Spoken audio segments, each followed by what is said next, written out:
खरीप हंगाम तोंडावर आला असल्यानं शेतकऱ्यांची पेरणीपूर्वची मशागत अंतिम टप्प्यात आली. कृषी विभागाकडून खरीप हंगामाचं नियोजन करण्यात आले. यावर्षी बुलढाणा जिल्ह्यात एकूण 7,35,000 हेक्टरवर खरीपाची पेरणी होणार असून त्यामध्ये 4,02,000 हेक्टर सोयाबीन, 1,98,000 कापूस, 85,000 तूर, उर्वरित क्षेत्रफळावर इतर पिकांची पेरणी केली जाणार आहे.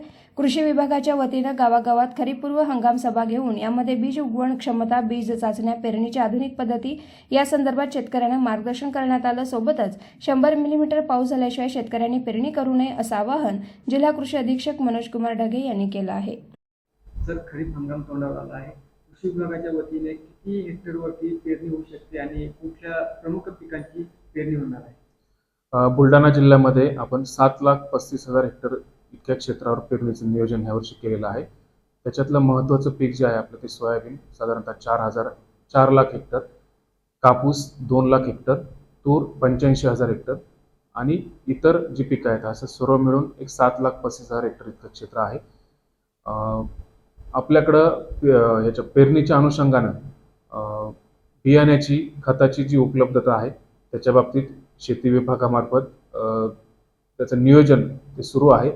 खताचा साठा जो आहे तो खताचा साठा आपल्याला जूनपर्यंत पुरेल इतका खताचा साठा आपण आत्ताच करून ठेवलेला आहे.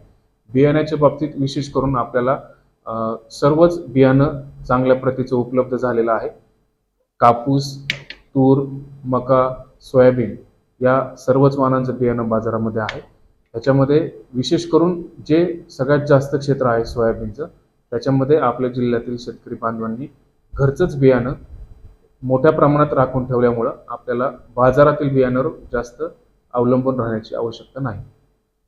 शेतकऱ्यांना काय शेतकऱ्यांना या खरीप हंगामाच्या शुभेच्छा देतानाच आवाहन सुद्धा विभागामार्फत करण्यात येत आहे की शेतकऱ्यांनी बियाणे उगवण चाचणी, बियाणे प्रक्रिया हे केल्याशिवाय पेरू नये. त्यानंतर ह्यावर्षी मान्सून जो आहे तो केरळमध्ये दाखल झालेला आहे. आपल्या जिल्ह्यात सुद्धा साधारणतः 5 जून ते 12 जूनच्या दरम्यान मान्सून येण्याची शक्यता आहे. पाऊस पडल्यानंतर घाई न करता पुरेसा जमिनीमध्ये ओलावा झाल्याशिवाय किंवा पुरेसा पाऊस पडल्याशिवाय शेतकरी बांधवांना पेरणी करू नये असं आवाहन शेती विभागामार्फत करण्यात येतं.